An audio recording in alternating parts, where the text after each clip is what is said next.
Hello everyone. In this video, we will understand what SIPA is in Zscaler, why it was introduced, how it works internally, and what configuration is required to make it work. Before understanding SIPA, let's first understand the problem it solves. The business requirement. Many organizations use third-party SaaS applications, partner portals, banking applications, B2B applications, and vendor-hosted web applications. These applications often allow access only from trusted source IP addresses. For example, a banking portal may allow connections only from the company's public IP. A partner portal may whitelist specific IP addresses. A vendor-hosted application may accept traffic only from pre-approved IP addresses. If traffic originates from any other public IP address, the connection is denied. This is known as source IP whitelisting. The challenge is, when users work remotely, their public IP addresses constantly change. A user connecting from home, a hotel, or a mobile network may have completely different public IP addresses. So how can we provide secure access while still presenting a fixed, trusted source IP address to the application? This is where ZPA can help, using ZPA for source IP whitelisting. As discussed in previous ZPA architecture videos, ZPA provides secure application access without exposing applications to the internet. The traffic flow normally looks like this. User device, Z, C, C, ZPA cloud, app connector, application server. One important point here is the app connector sits inside the customer's environment, which is used to access server. Server team can whitelist app connector IP. Now the application will accept traffic because it always appears to originate from the trusted app connector IP. Problem solved? Not completely. The limitation of traditional ZPA. ZPA was designed primarily as a zero-trust access solution. Its main purpose is secure application access, identity-based access control, application segmentation, hiding applications from the internet. However, ZPA is not designed to perform full internet security inspection. For example, malware inspection, threat detection, URL filtering, SSL inspection, advanced content inspection, data protection inspection.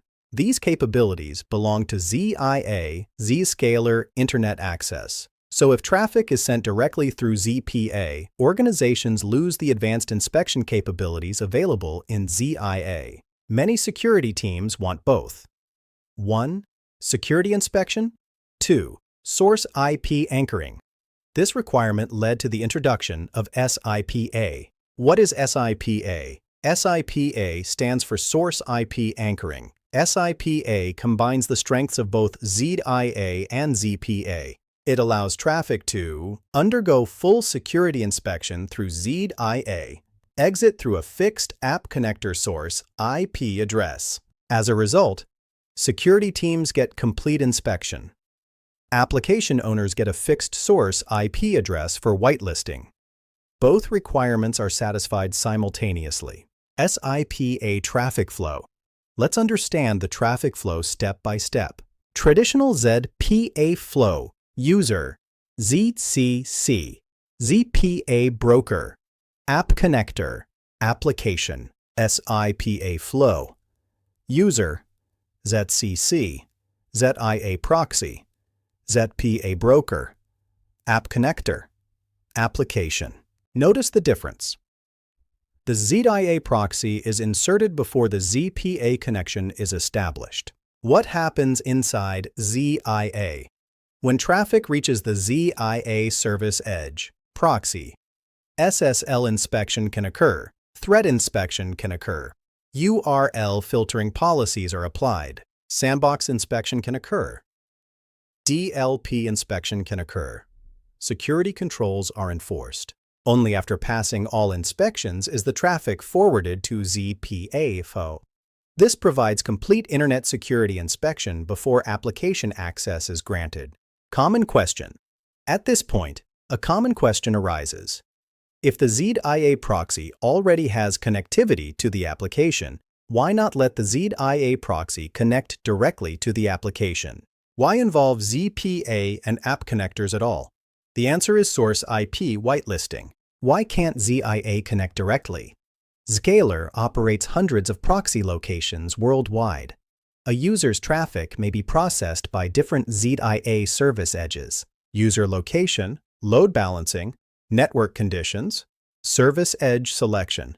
This means the source IP address can vary. If an application owner wants to whitelist traffic, they would potentially need to whitelist a large number of Zscaler public IP addresses. This becomes difficult to manage. By introducing app connectors, the application only sees the app connector public IP address. The server team simply whitelists the app connector IP.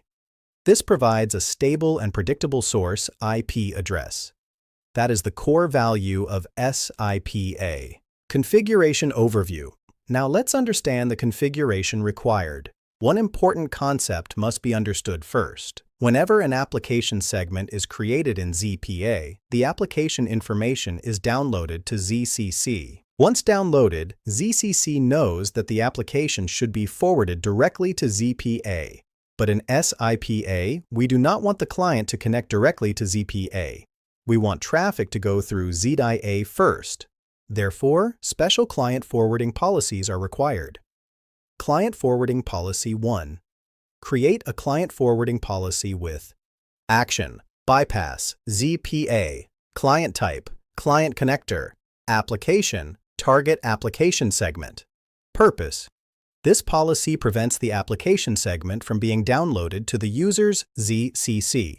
As a result, ZCC does not recognize the application as a direct ZPA application. ZCC cannot send traffic directly to ZPA. Traffic instead follows the normal internet path and reaches ZIA. This is a very important SIPA requirement. Without this policy, traffic would bypass ZIA and go directly to ZPA. Client Forwarding Policy 2. Create another client forwarding policy with Action, Forward to ZPA, Client Type, ZIA, Service Edge, Application, Same application segment. Purpose. This policy explicitly allows traffic arriving from ZIA service edges to enter ZPA. In other words, Client Connector, not allowed. ZIA service edge, allowed. This ensures that only inspected traffic coming from ZIA can access the application through ZPA. What happens after ZIA sends traffic to ZPA? Once ZIA forwards the traffic, ZPA receives the request. ZPA evaluates application access policies. ZPA checks whether access is permitted. If access is denied, the connection is blocked. If access is allowed, the normal ZPA connection establishment process begins. Dispatcher and app connector selection. After policy validation, ZPA contacts the dispatcher. The dispatcher identifies the correct app connector group, the nearest available app connector, the connector capable of serving the application. The dispatcher returns connector information. Now, as discussed in our previous videos, app connector contacts broker. ZIA sends application through that tunnel. Traffic now reaches the application. The application sees the app connector public IP address. Since that IP is whitelisted, access is granted. Let's look at the complete SIPA flow summary. This overview will wrap up the entire process from start to finish. Step 1. User accesses application. Step 2. Traffic reaches ZIA service edge. Step 3. ZIA performs security inspection. Step 4. ZIA forwards approved traffic to ZPA. Step 5. ZPA evaluates access policies. Step 6. Dispatcher identifies the correct app connector. Step 7. Traffic is forwarded to the app connector. Step 8. App connector connects to the application. Step 9. Application sees the app connector public IP. Step 10. Whitelisted access is granted. Conclusion. SIPA bridges the gap between ZIA and ZPA. ZPA alone provides secure private application access but does not perform full security inspection. ZIA provides advanced inspection but cannot offer a single stable source IP for application whitelisting. SIPA combines both technologies. Traffic is first inspected by ZIA and then securely delivered through ZPA app connectors, allowing organizations to maintain both security controls and source IP whitelisting requirements. This is why SIPA is commonly used when private or partner applications require traffic to originate from a trusted and predictable IP address, while still benefiting from Zscaler's advanced security services. Thanks for watching this video. You can reach us through Instagram and Telegram for mock interview scheduling and network interview guidance. See you in the next video. Happy learning!